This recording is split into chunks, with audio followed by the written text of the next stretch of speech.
الله رب العالمين والصلاة والسلام على رسول الكريم وعلى آله وصحبه ومن استنى بسنة إلى يوم الدين. All praise is due to Allah, and may Allah's peace and blessings be on His last Prophet Muhammad sallallahu alayhi wasallam, and on all those who follow the path of righteousness until the last day. The topic of today's khutbah was basically 6 lessons from Ramadan, or 6 main lessons that we may learn from the fast of Ramadan. The Imam began by pointing out to us that whoever lets Ramadan go by without benefiting at all from it has in fact lost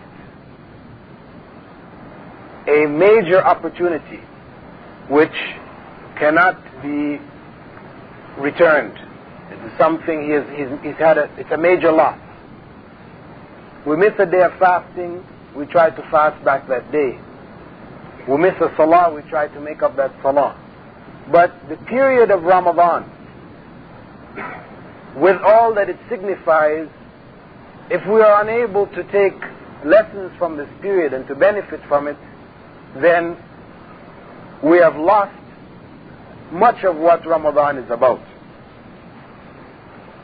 And he emphasized that Ramadan is like a school, a period of training that we go through for 30 days, in which we are being reminded, we're being trained,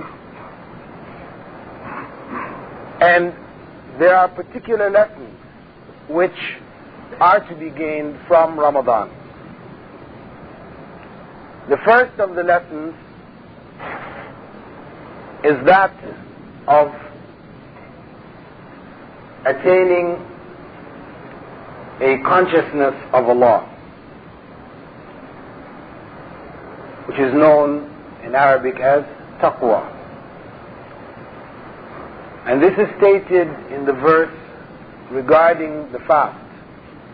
Ya ayyuhalladhina amanu kutiba alaykumus siyamu kama kutiba ala alladhina min qablikum la'allakum tattaqun. O you who believe, fasting has been prescribed for you as it was prescribed for those before you, in order that you may develop taqwa. And by taqwa is meant a consciousness of Allah, a sense of the presence of Allah, that Allah is watching us. That which, this consciousness which would make us better individuals.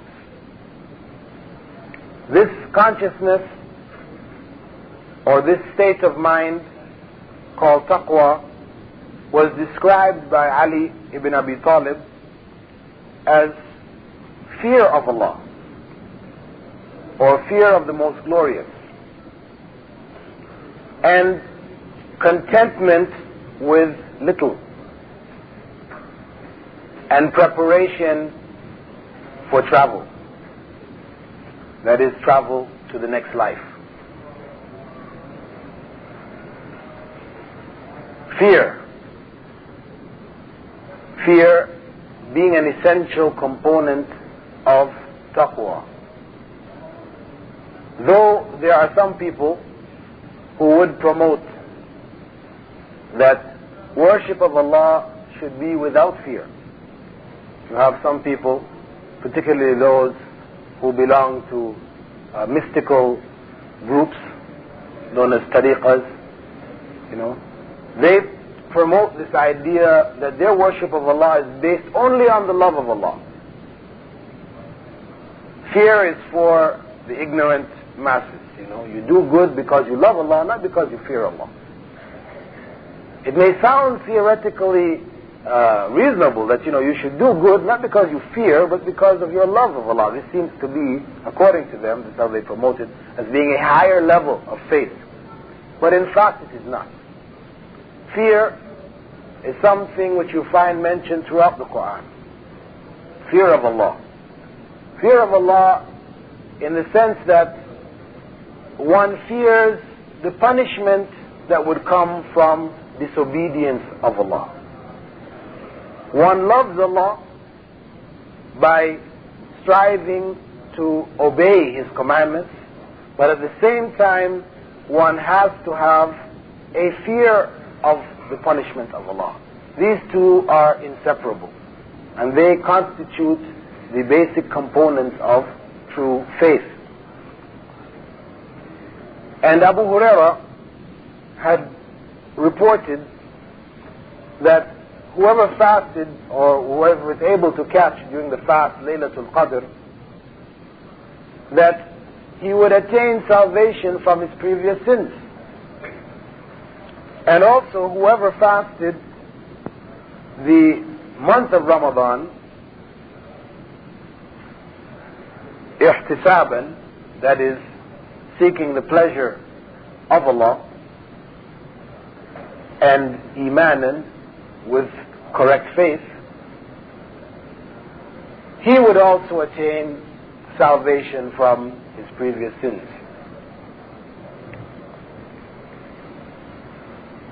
However, this is only for those who fast in accordance to the way that the fast has been prescribed.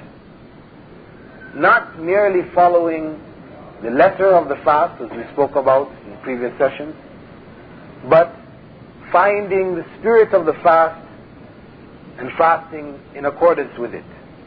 We know that because Prophet Muhammad ﷺ was also reported to say that whoever doesn't give up false statements, lies, rumors, and acting in accordance with these statements, Allah has no need for that person's fast. He also said that perhaps one who fasts will only get out of the fast thirst and hunger.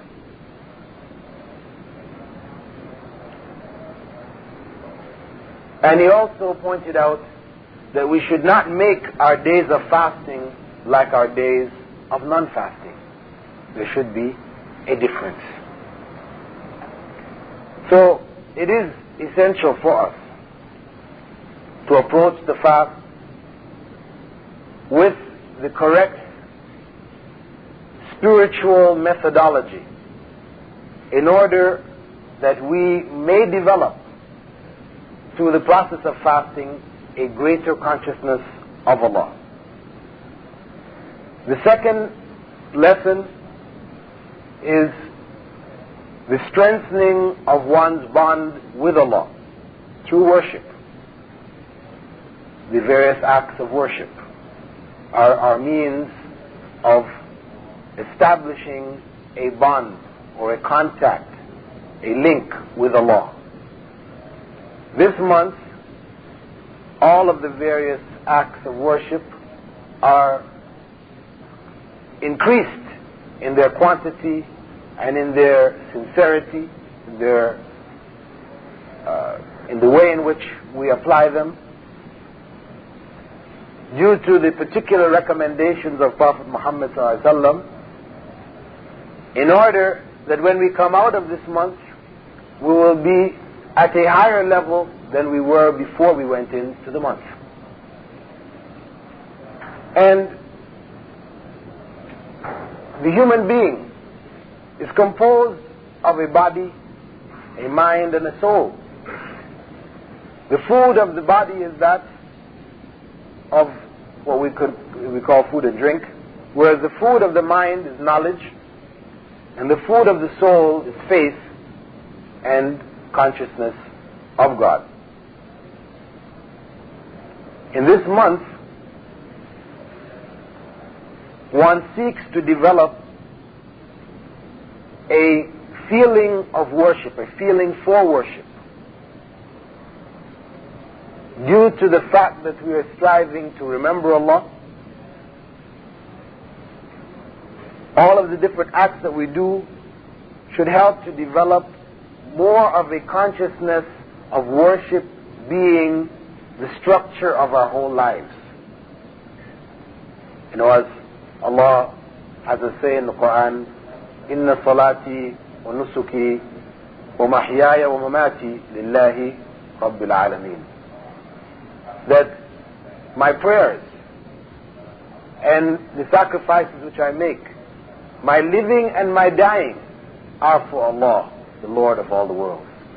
This is the true Muslim, one whose complete life, all of his waking hours and his sleeping hours, become a form of worship of Allah. Because of that, we find that we are encouraged to read the Qur'an more in this month. And in reading the Qur'an more, we are increasing our consciousness or our contact with the Word of Allah, for the purpose of that Word changing us. Because we're not just reading the Qur'an with the ritual idea of merely completing the Qur'an in Ramadan. This is not the intention here. The intention is to read the Qur'an with the desire to gain from what Allah has to say in the Qur'an. The additional Quranic reading in this month was for the purpose of putting us more in contact with the words of Allah. The words of Allah which, if they find a place in our heart, will affect the way that we live, the way that we exist. So we strive to increase our contact with the words of Allah during this month. In reading more Qur'an, it also means that we try to read less or to hear less of the Qur'an of Satan, Qur'an of Shaitan. The Qur'an of Satan is, as we pointed out in earlier sessions, music, stories, films, etc., which are not carrying us closer to Allah. Things which in fact give us certain pleasure, entertainment, but when we really look at the content, they're taking us farther away from Allah. So we try to do both. One, to bring ourselves more in contact with the Qur'an of Allah, the words of Allah, and at the same time in this month we should try to avoid as much as possible what we attribute or we associate with being the Qur'an of Shaitan. Involved in this month, we're involved in night prayers, additional night prayers, that outside of this month, likely we are not. We may be praying on occasion at night, but in this month we have continual night prayers. This is to, again, encourage us and to strengthen us more, that once we get out of this month, we will continue to pray more often at night. Because we should have no doubt that the prayers which will be the most sincere are those prayers at night, when we get up from our sleep, when everybody else is asleep, nobody is watching us, nobody knows about it. When we get up and pray to Allah at that time, those prayers have a level of sincerity that is very difficult to achieve during our daily prayers. This is why the night prayer, which we know as tahajjud, is recommended for us. So in this month we get special training, special additional practice in developing the desire to stay up at night and to turn to Allah in prayer. We also in this month increase our sittings with the righteous. In this month, because we're breaking fast, people are invited to our homes, or we're invited to their homes. These especially should be those people who are the more righteous. We should try to invite people to our homes who we know are particularly righteous, people who are actively involved in da'wah, etc., to increase our contact with those who are involved in righteousness, to hear about righteousness more. We should go, they have circles where lessons are being given in this month. We should try to attend more in this month to get additional exposure. All of this, as we said, to increase and to strengthen our contact with Allah. The third lesson of Ramadan is that of patience and strengthening our will. No doubt, for a person to fast correctly, it does require patience. It does require willpower. We have to strive and to struggle with ourselves to establish the fast correctly.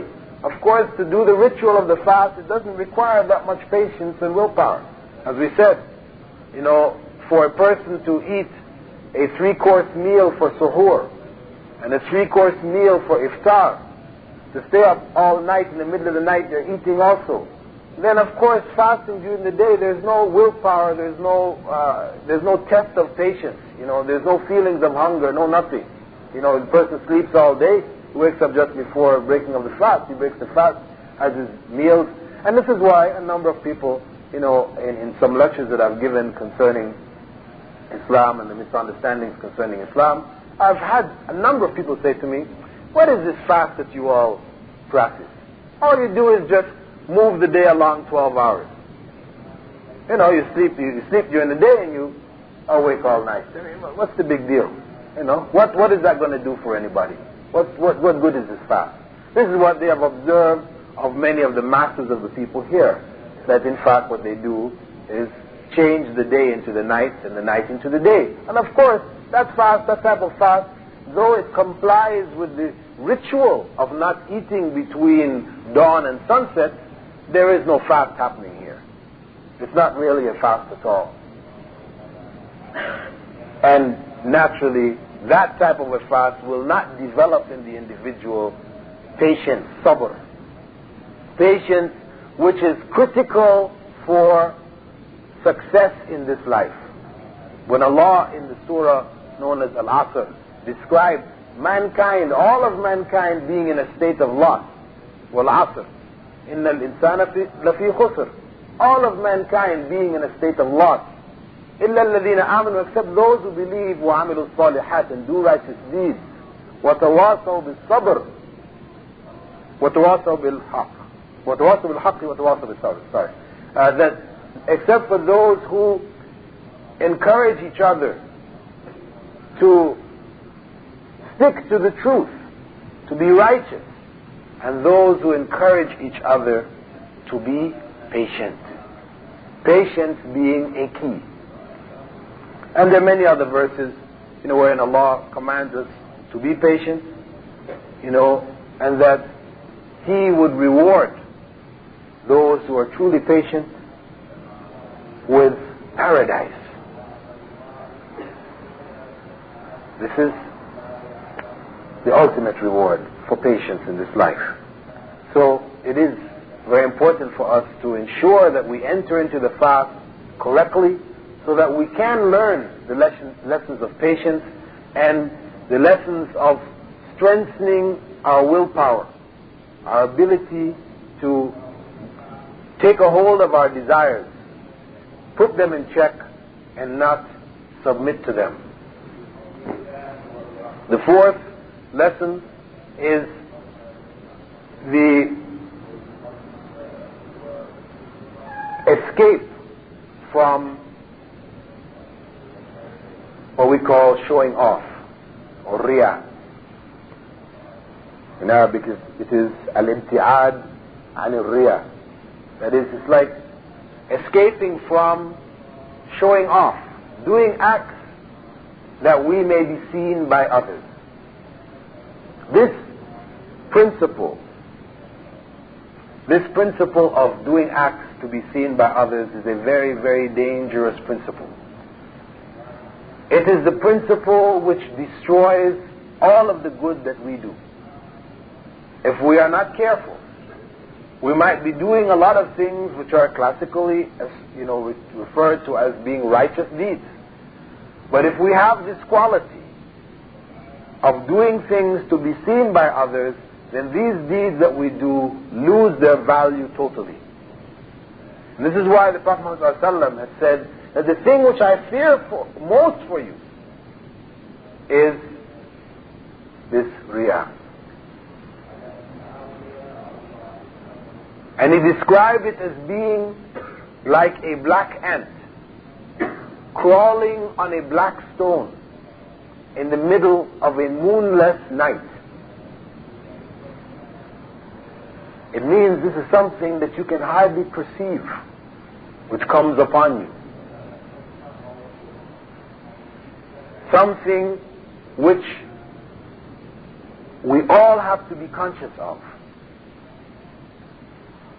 Every last one of us who seeks righteousness, we have to be conscious that we do not destroy our deeds by not doing it purely for the sake of Allah, but doing it for the admiration of others.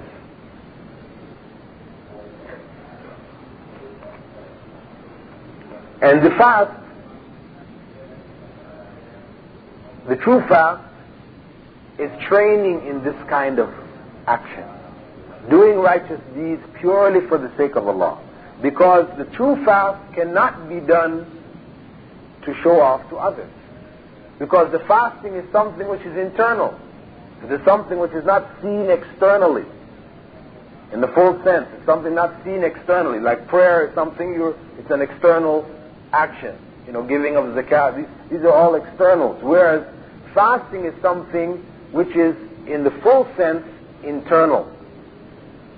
And this is why Allah, in a hadith known as Hadith Qudsi, wherein Allah has said something directly to Prophet Muhammad ﷺ, and He's related it to us, which is not in the Qur'an. He said, "As-siyamu li wa ana ajzi bih." That fasting is only for me, and I am the one who will reward it.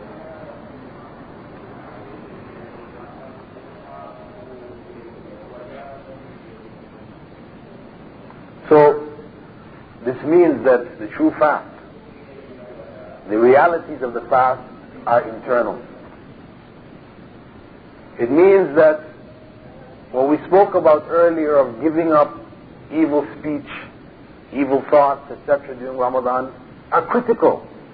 This is the aspect which no person will know about externally. That we have controlled ourselves for the sake of Allah. We have to concentrate on this to take benefits from this aspect of the lessons of Ramadan. The fifth lesson is that of moral training, moral character training. That in this month we try to do more good and we try to avoid more evil. We try to give up using bad words, cursing, etc.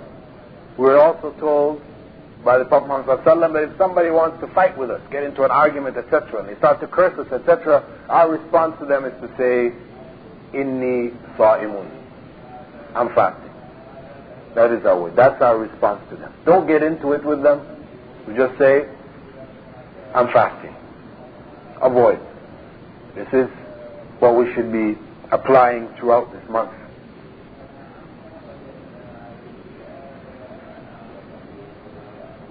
And if in fact we come out of this month and there has been no change in our moral character, in the way that we communicate with others, the way that we treat others, if there has not been any improvement in the course of this month, then we have not really fasted.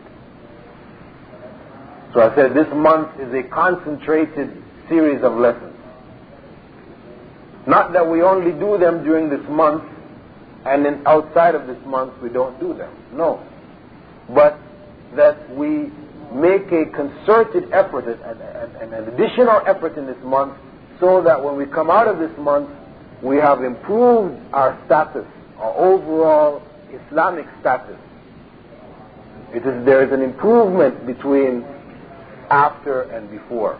There is a difference before and after, before the month and after the month.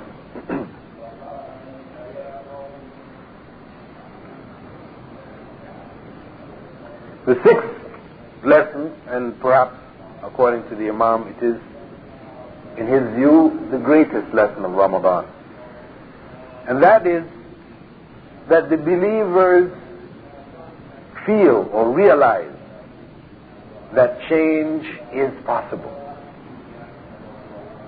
You see, in this life, when we look around and we see the status of Muslims today, corruption throughout the land, people are involved in all kinds of innovations, and they have become so far away from Islam, it's very easy for us to say there is no hope. Very easy. There seems to be no hope for Muslims. Their situation is just getting worse and worse and worse. And we know that the only way that it is possible for that situation to change is if the Muslims change. And when we look around, we say, how can they change? People who have been living all their lives involved in these aspects of shirk and bid'ah, innovation, and corruption, etc. How can these people change? There is no way for these people to change. What Ramadan tells us, if we look into Ramadan carefully, is that it is possible for this change to take place. How? When we look at the masjid in Fajr, the masjid which during the rest of the year is empty, we see full. People are filling up the masjid.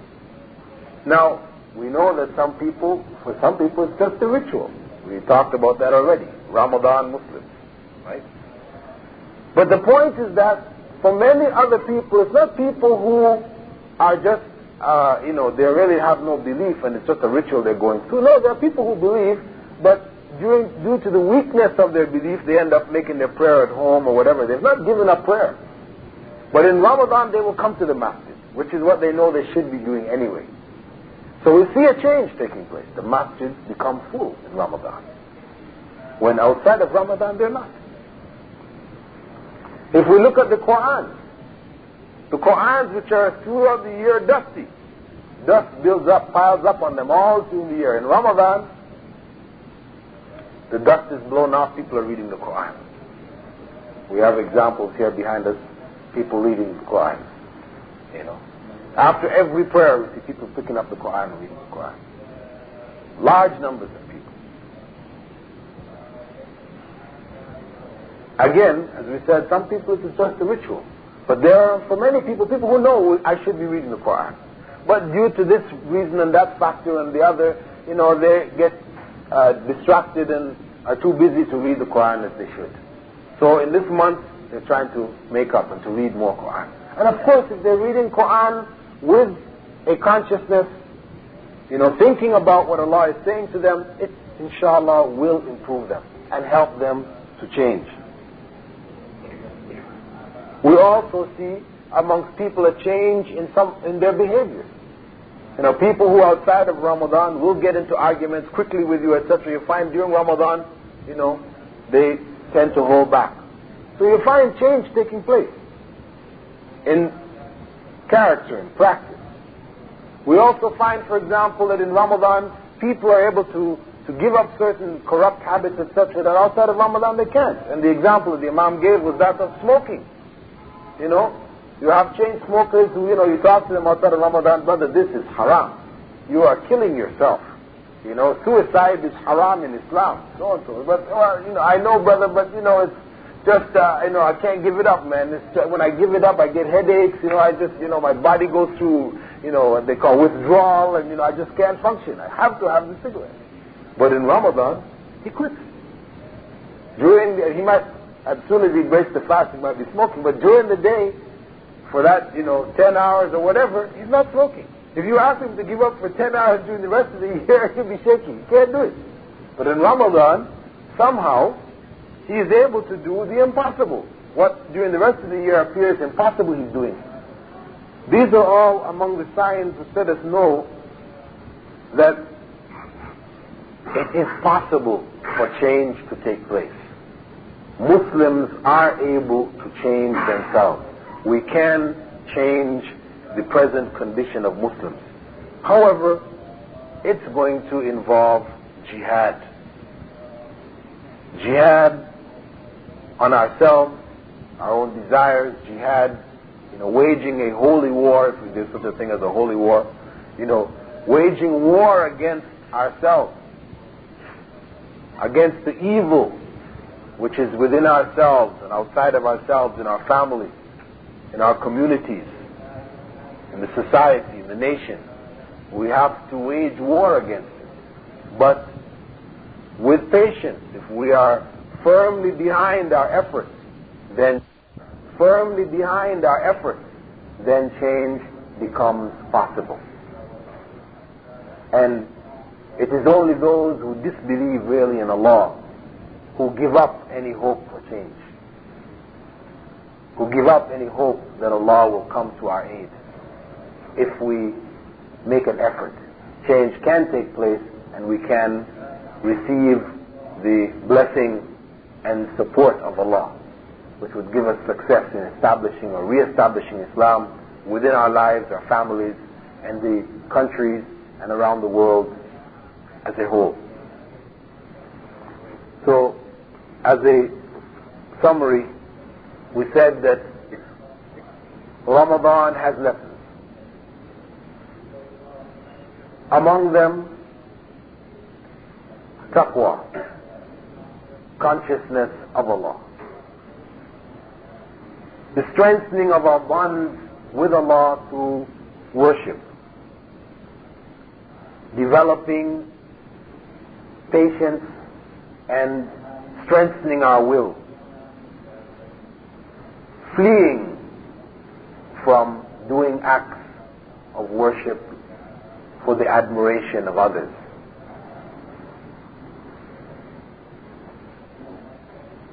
Developing and improving our character, our moral character. And perhaps the greatest of lessons, realizing that change is possible.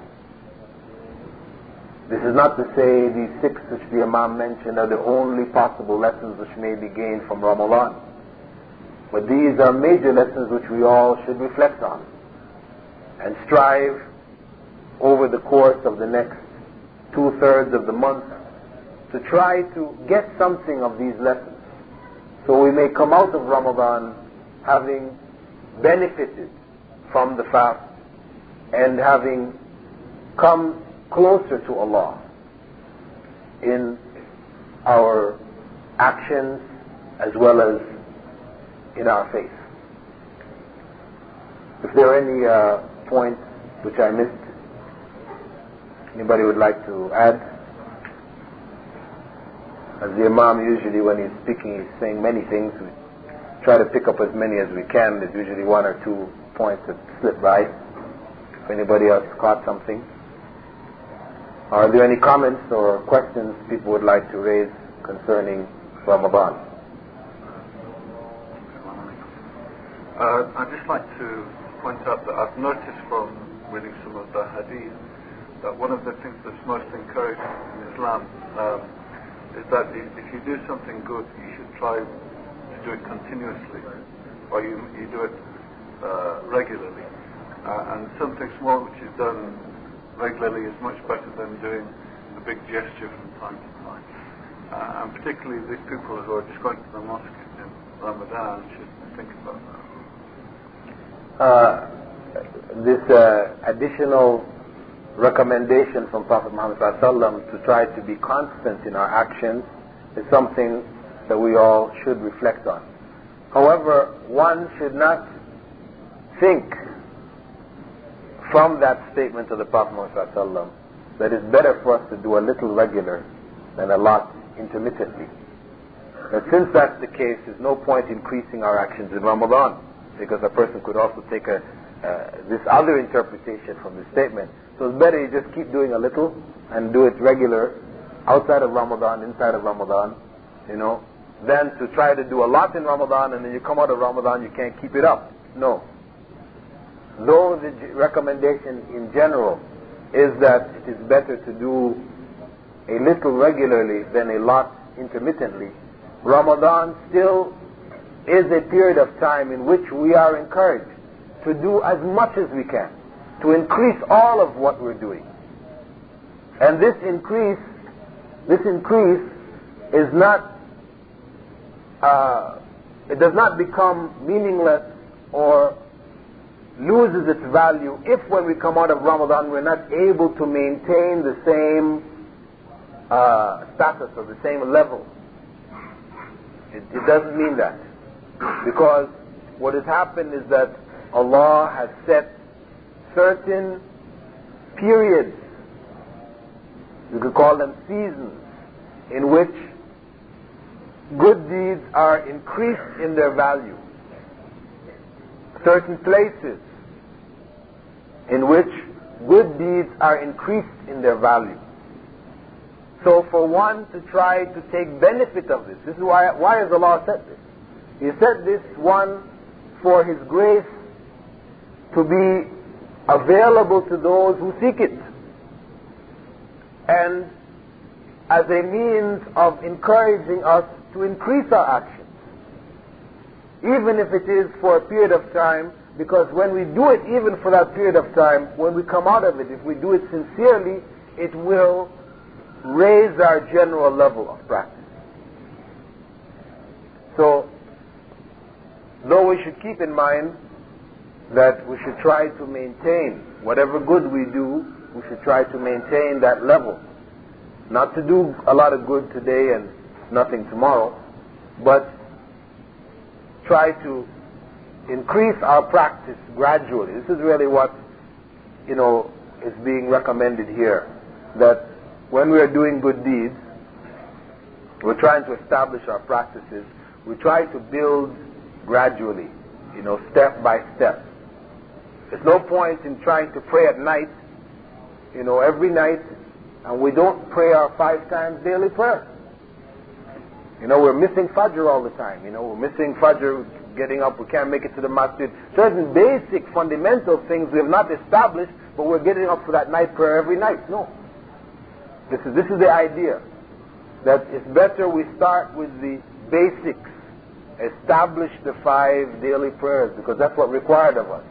Number 1, first question that we're asked about on the Day of Judgment is the compulsory prayers. So that's the one we have to deal with first.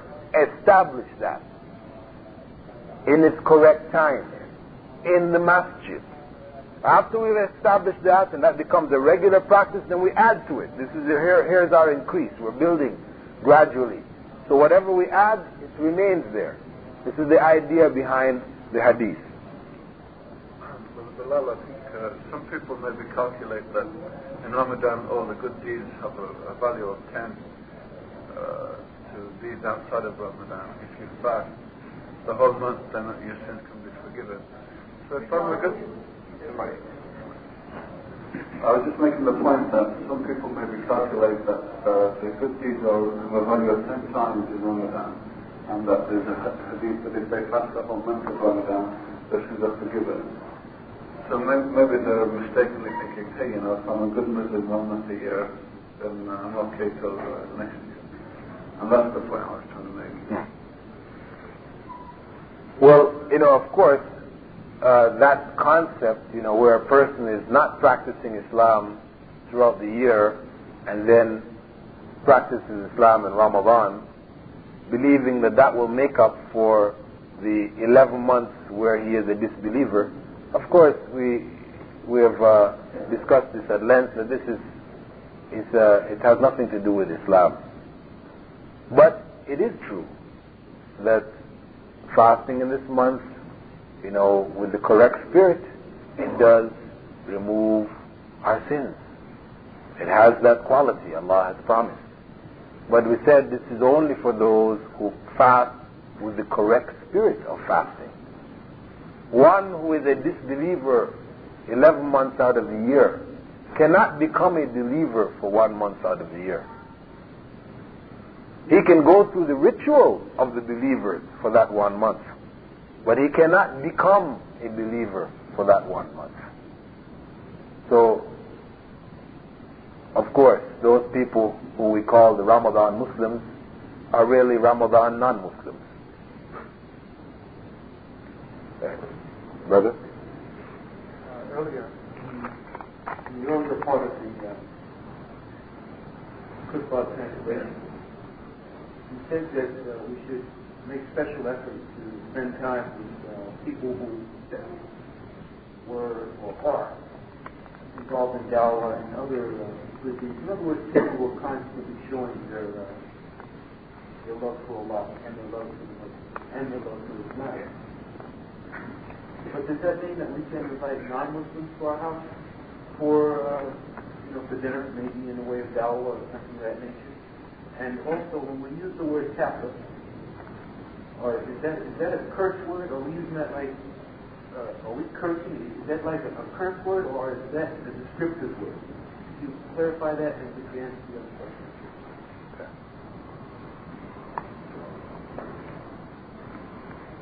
To invite non-Muslims to partake of our food during Ramadan for the purpose of dawah, of enlightening them to Islam, of course this is something commendable, whether in Ramadan or outside of Ramadan.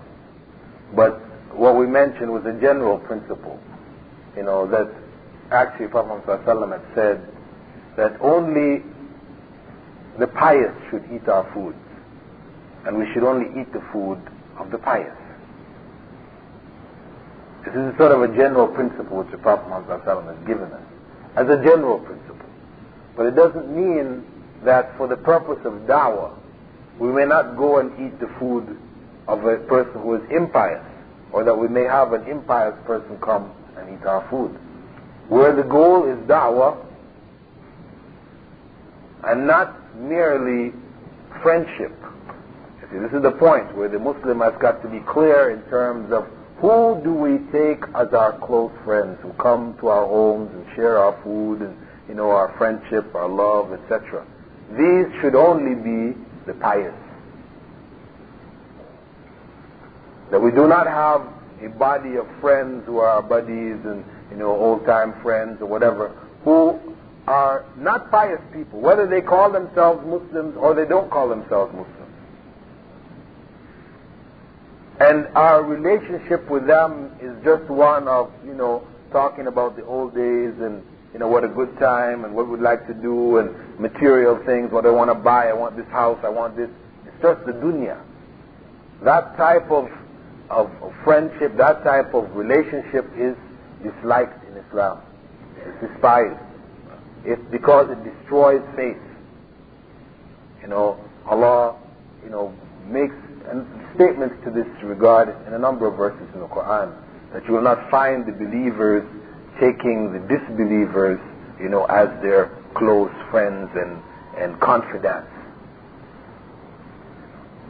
And the term kafir can be used in a good sense, or it could be used in a negative sense. It could be used as a curse word, or it could be used as a descriptive word. It's just like the word mutawwa, right? Mutawwa, it means a volunteer, a person who voluntarily commands the good for the pleasure of Allah. But you know how people use the term mutawwa, It's used like a curse word sometimes. So, similarly, the term kafir, which is a description of a state, of a people who hide their faith, who are disbelievers. This could be used as a curse word. I believe it's in South Africa they refer to the pagans as kafirs. Right? They've taken this is the Christians or dark-skinned people, they recall this term kafir, right? It's used as a curse word, like. And we may find some Muslims in dealing with non-Muslims, when they should be trying to reach them, getting the message of Islam to them, they are cursing them in this fashion. Oh, it's a kafir, I wouldn't want to have anything to do with this kafir. This, of course, this type of approach is wrong. When we look at the disbelievers, we should look at them as a doctor looks at the sick, his patient, the patient, those who are sick. He looks at them with some compassion, that they are in a state of ill health and I need to find some remedy to help them. This is how the believer looks at the disbeliever. They're sick. They need help. Of course, you have some, who are not satisfied with being only in a state of disbelief, but who are going to try to harm the believers, take up arms against the believers. I'm not saying, you may still look at this person as being sick and in need of help, but you have to fight him, right? Your approach to him will be different from one who is sick and just doesn't know he's sick or whatever. You try to help him, you reach out to him, right? Trying to be kind, etc. Whereas the one who is sick and knows he's sick and is coming to try to destroy you because you stand for health, good health, spiritual health, then the only way that you can deal with such a person is by force. Questions from the sisters. Is tasting food we cook, does it break our fast? Well, technically speaking, if a person does not swallow what they have tasted, it does not break the fast. But it's something very, very dangerous. It's like playing with fire, as they say, right? So my advice would be that you don't taste the food, during the fast. You prepare whatever foods, your seasoning, whatever, before the suhoor when you can taste it, or even for the breaking of the fast, so you've already determined what the taste is like, and then you just have to go through the actual mixing and the cooking. Better to do it that way than to put yourself in that situation, because though, as I said, technically speaking, if you taste it, put it on your tongue, which gives you an idea of what it tastes like, and then you spit it back out again, that you have not broken your fast. But you are, putting yourself in a position where it may be possible for some of it to slip down your throat, and you feel it going down your throat. And if you do that, then you've broken your fast. So, as general advice, I would say, one should avoid tasting foods during Ramadan. Smelling the foods, some people mistakenly think that if you smell the food also, that this may break your fast. No, this doesn't at all. Can you start eating and drinking, or can we still eat and drink if the adhan has already started? That is, for suhoor, if you're eating or drinking, the adhan goes. Do you have to stop immediately whatever you're doing? No. In fact, Prophet Muhammad ﷺ had said that if the adhan goes and you have a bowl of food or a glass of drink in your hand, finish it before putting down the vessel. That is, you will finish eating what is in your hand. Not that the adhan goes and there was some food there that you plan to eat, so you're going to now pick it up and start eating. No. You're limited to what is in your hand. And of course, one has to take this in the correct spirit too, because it also means that, if you've had ample time to eat, etc., then the adhan is coming in another minute, so now you pick up a whole bunch of things and fill your arms with food and drink, so you can continue eating for another 15, 20 minutes after the adhan. Again, though we may be complying with the letter of what the Prophet ﷺ said, we're not in fact complying with the spirit.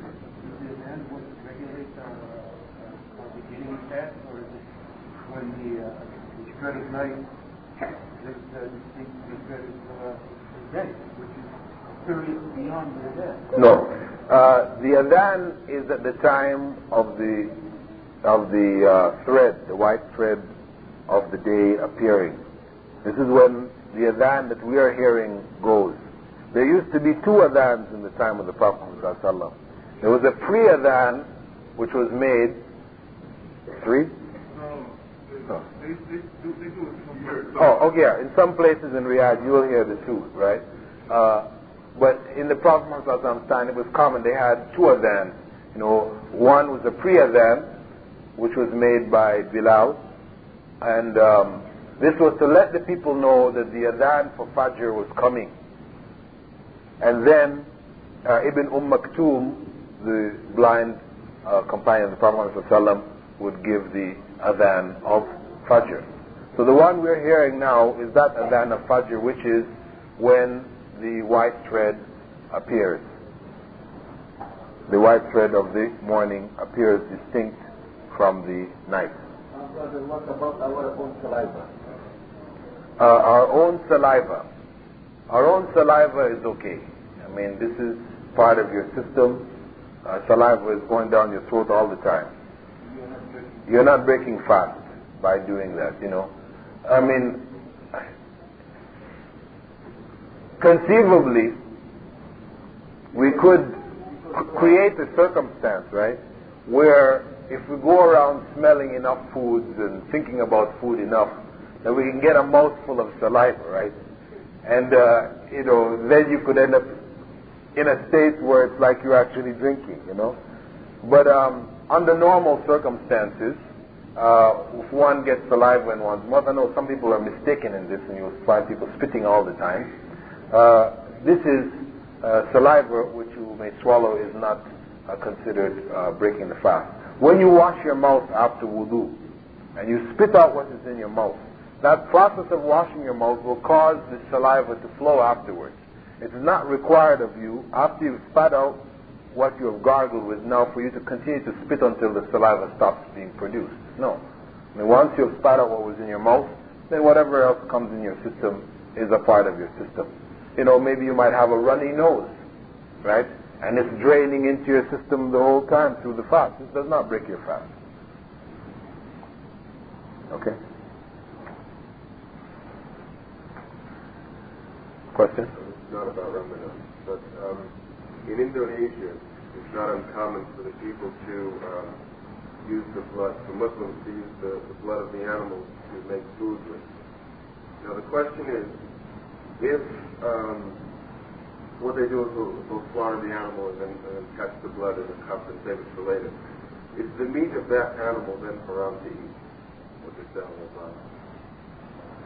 about? Question for those who couldn't hear it is that our brother mentioned in Indonesia there's a common practice of the people when they slaughter an animal, collecting the blood and using it later for cooking purposes, I guess making gravy or whatever, we know that saving the blood is haram. For a Muslim to save that blood, to collect that blood, to cook with that blood, etc., is haram. It makes that food that they're eating haram. Now, is the animal which is slaughtered according to the Islamic principles, but the blood is collected, does that animal become haram? No. The animal does not become haram. So then if you go to the butcher and you insist that he slaughters in front of you, and he slaughters and saves the blood and then gives you the meat, it's okay to take it? Yes.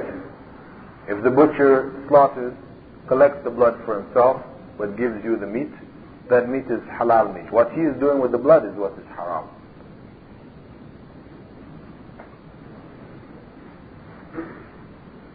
Any other questions or comments?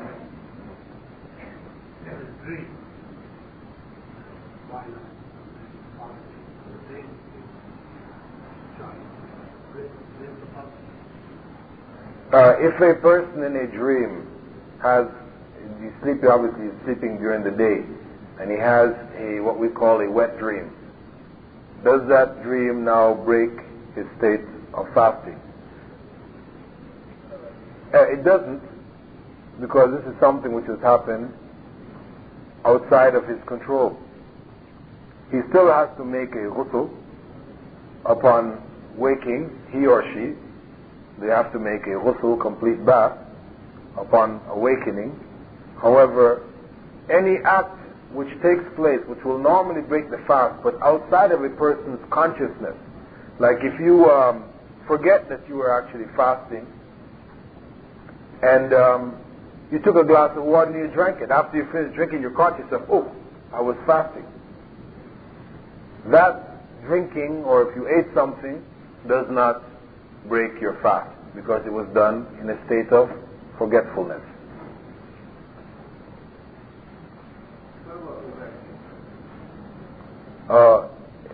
Erection. This doesn't break fast.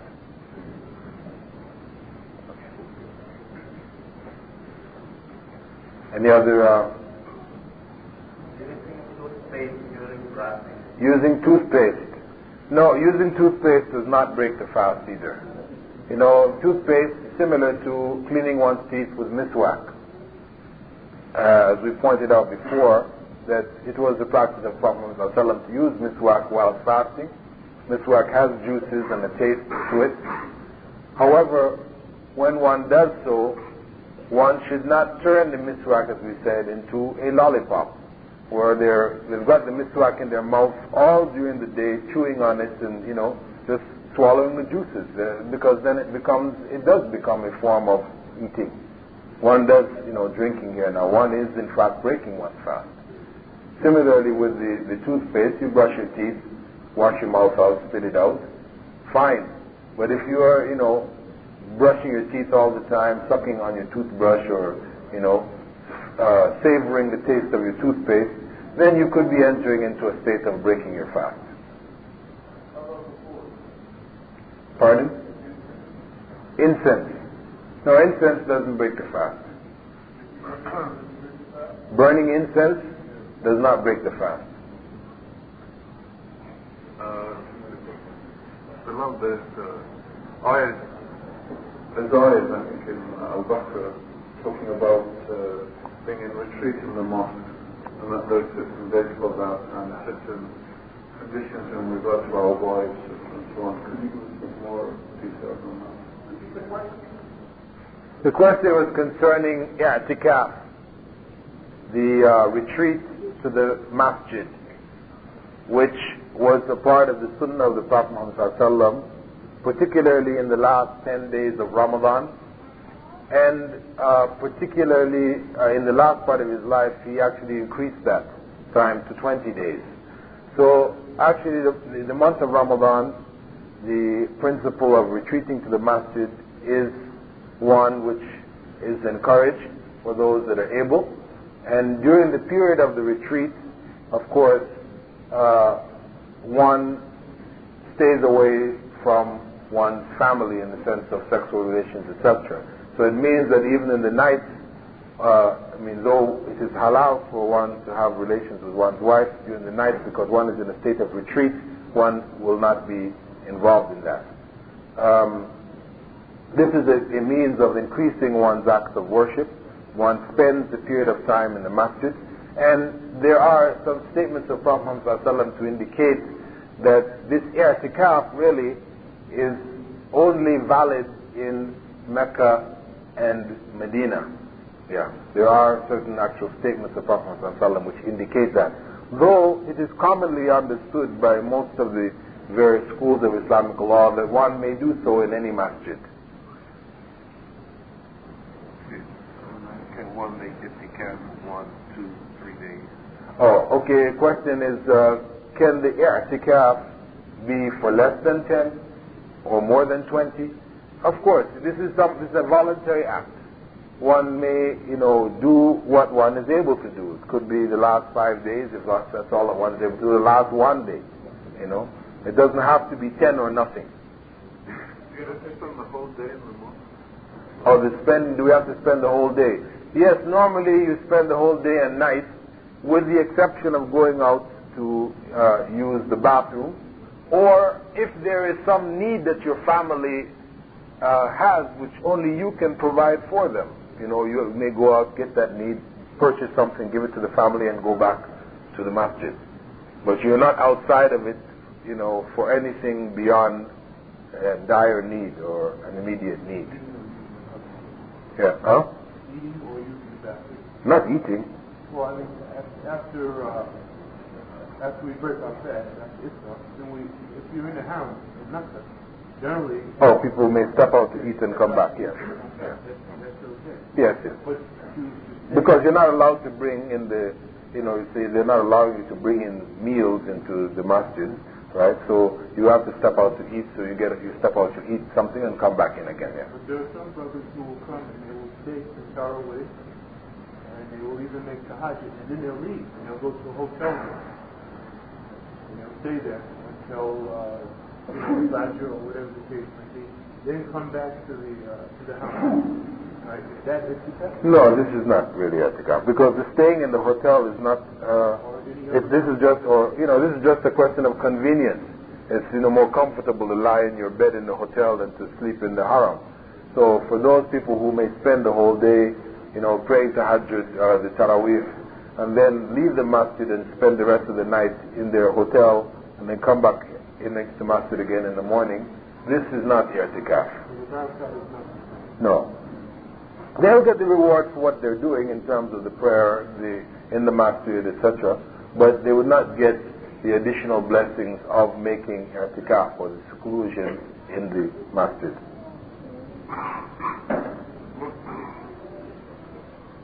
One point about the i'tikaf, also, one is allowed to leave the masjid for necessity, for example, taking his meal, or for something who's taking his clothes, whatever it is. It is not preferable for you to loiter or to hang around. Like you're going to take your meal, and then you take your meal, and then you sit, you take a cup of tea, and you sit, and you go get a paper, and you do something else. So you go to perform the need, whatever it is, and you go back to the masjid, because the i'tikaf is in the masjid. Okay. Is it haram or to shorten the beard? Trim. Okay, question concerning the trimming of the beard. The vast majority of scholars hold that it is allowable for a Muslim to trim His beard. I'm holding that it is required of a Muslim to grow a beard. Some hold that it is strongly required in the sense of it being a strongly recommended sunnah, and others hold that in fact it is compulsory, and that to shave one's beard is sinful. Having fulfilled the requirement of growing the beard, of course those who say that it is sunnah and not that it is compulsory, then trimming becomes, doesn't really make any difference, because according to them, you could also shave it. It's better to grow it, but you could shave it. But those who hold that it is